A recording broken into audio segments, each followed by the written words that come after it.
Thanksgiving and Christmas are right around the corner, and putting together a cheese platter may be the way to go if you've been asked to bring food to any gathering.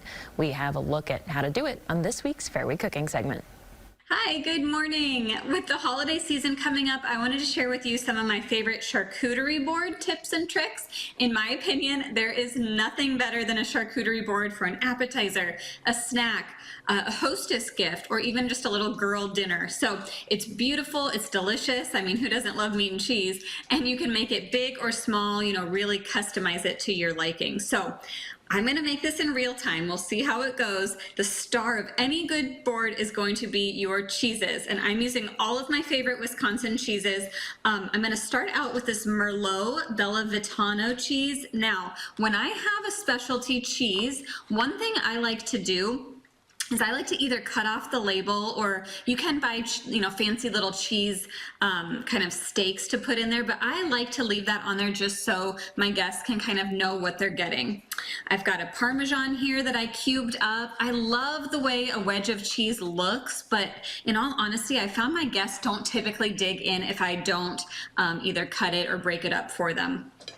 Now I've got a pepper jack here. I cut this one in triangles. You'll notice my goal is to kind of have different shapes, different textures. We've got a softer cheese, a harder cheese, got my specialty cheese.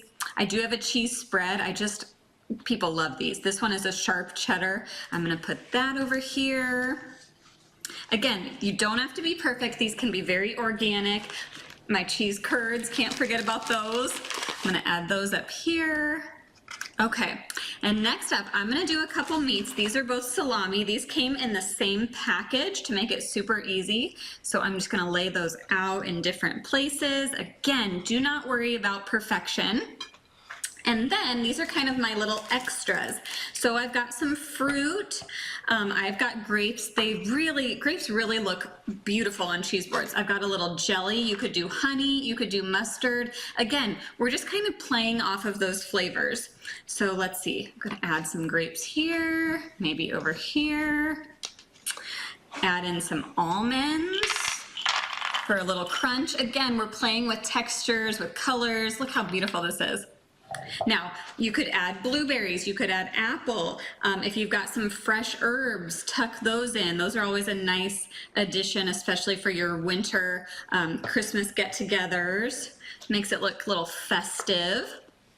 But see how easy that was? It really didn't take me long at all. Now, I did not leave room for crackers, and I find that I usually always run out of room, so sometimes I will do just a nice little basket of crackers on the side, because this really is the star of the show. Now, we're doing a virtual cooking class to kind of go more in depth on some of our favorite cheeses.